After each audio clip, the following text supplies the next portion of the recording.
ಆಲ್ಡಿಜೆಸಿಕ್ P tablet ಇದು combination ಆಗಿ ಸೈಕ್ಲೋಫಿನಾಕ್ ಮತ್ತು ಪ್ಯಾರಾಸಿಟಮಾಲ್ ಕಂಟೆಂಟನ್ನು ಒಳಗೊಂಡಿರುತ್ತೆ.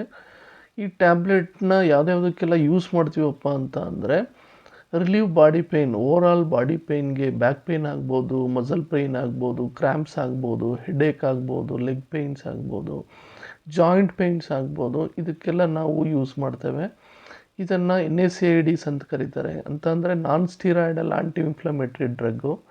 ಸೊ ಇದನ್ನು ನಾವು ಅನದರ್ ಕಂಡೀಷನಿಗೆ ಕೂಡ ಯೂಸ್ ಮಾಡ್ತೀವಿ. ಅದು ಯಾವುದಪ್ಪ ಅಂದರೆ ಫೀವರು. ಸೊ ಈ ಟ್ಯಾಬ್ಲೆಟಲ್ಲಿ ನಮಗೆ ಯೂಶ್ವಲಿ ಎಷ್ಟು ಕಂಟೆಂಟ್ ಇರುತ್ತೆ, ಅದರ MG ಇರುತ್ತೆ ಅನ್ನೋದನ್ನು ನೋಡೋದಾದರೆ ಸೈಕ್ಲೋಫಿನಾಕು 100 mg ಇರುತ್ತೆ, ಪ್ಯಾರಾಸಿಟಮಾಲು 325 mg ಇರುತ್ತೆ. ಸೊ ಅದಕ್ಕೋಸ್ಕರ ನಾವು ಇದನ್ನು ಆ್ಯಂಟಿಪೈರೆಟಿಕ್ ಆಗಿ ಕೂಡ ಯೂಸ್ ಮಾಡ್ತೀವಿ. ಇದ್ರ ಮಾರ್ಕೆಟ್ ಪ್ರೈಸ್ ಬಂದು MRP 110 rupees ಇದೆ. ಅಂದರೆ ಅಪ್ರಾಕ್ಸಿಮೇಟ್ಲಿ 7 rupees ಕಾಸ್ಟ್ ಆಗುತ್ತೆ. Thank you.